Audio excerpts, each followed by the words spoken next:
Professor Nageshwar మాటల్లో తప్పేంటి? ఆయనపై కేసు ఎలా పెడతారు? ఎందుకు పెడతారు? మీడియాలో రాజకీయ పరిశీలకులు, మేధావులు మాట్లాడే వాటికి ఆధారాలు ఇవ్వకుంటే కేసులు పెడతారా? అసలు ఆయన ఏమన్నారు?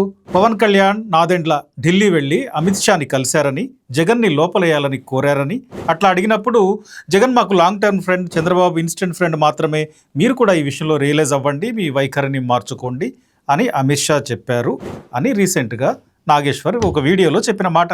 ఈ మాట అనగానే ఏపీలో పొలిటికల్ హీట్ పెరిగింది. జనసేన కార్యకర్తలు పోలీస్ కేసులు పెట్టారు, రెచ్చిపోయారు. జన సైనికుల విమర్శలు, సోషల్ మీడియా ట్రోల్స్ ఇవన్నీ నడిచిన తర్వాత ప్రొఫెసర్ నాగేశ్వర్ తాను చేసిన వ్యాఖ్యల్ని బేషరతుగా ఉపసంహరించుకుంటున్నట్లు ప్రకటించారు.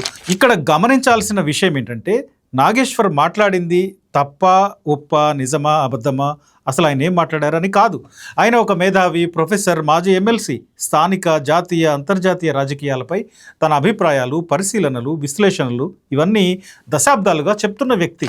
అంటే తన పరిశీలనలో ఉన్న అంశాలపై తమ అనుభవాన్ని, దృక్పథాన్ని జోడించి విశ్లేషించడం మేధావులు చేసే పని.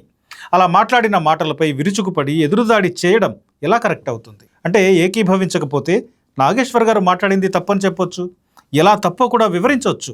కానీ కేసులు పెట్టడం, సోషల్ మీడియాలో అటాక్స్ ఇవన్నీ ఎలా కరెక్ట్ అవుతాయి? అంటే అభిప్రాయాలు చెప్తే, పొలిటికల్ కామెంట్లు చేస్తే నోరు నొక్కే ప్రయత్నం చేస్తారా? భజన బృందం మాటలు, పెయిడ్ ఆర్టిస్టుల వీడియోలు తప్ప మరొకటి కనిపించకూడదు అనుకుంటారా? పైగా ఆధారాలు తీసుకురమ్మని అడగటం, ఇది మరీ విచిత్రమైన విషయం. సోర్స్ని కూడా బయట పెట్టాలి అంటే మీడియాలో 90% వార్తలు బయటకు రావు. ప్రజాస్వామ్యంలో ఉన్న మనం వ్యతిరేకించే భావజాలానికి కూడా వ్యక్తీకరణ హక్కు ఉంటుంది. ఇప్పుడు నాగేశ్వర్పై జరుగుతున్న దాడిని ప్రజాస్వామికవాదులు వ్యతిరేకించాల్సిన అవసరం ఉంది. ప్రగతి మీడియా ప్రొఫెసర్ నాగేశ్వర్కు అండగా నిలుస్తుంది. ప్రజాస్వామికవాదులు, మీడియా స్వేచ్ఛను సపోర్ట్ చేసే వ్యక్తులు, సంస్థలు ఇవన్నీ ఇలాంటి సందర్భాల్లో గొంతెత్తాలి. లేదంటే పార్టీలకు కొమ్ము కాసే లేదా కార్పొరేట్ మీడియా సంస్థల వాయిస్ అది మాత్రమే వినిపిస్తుంది. అవే నిజాలుగా చలామణి అవుతాయి.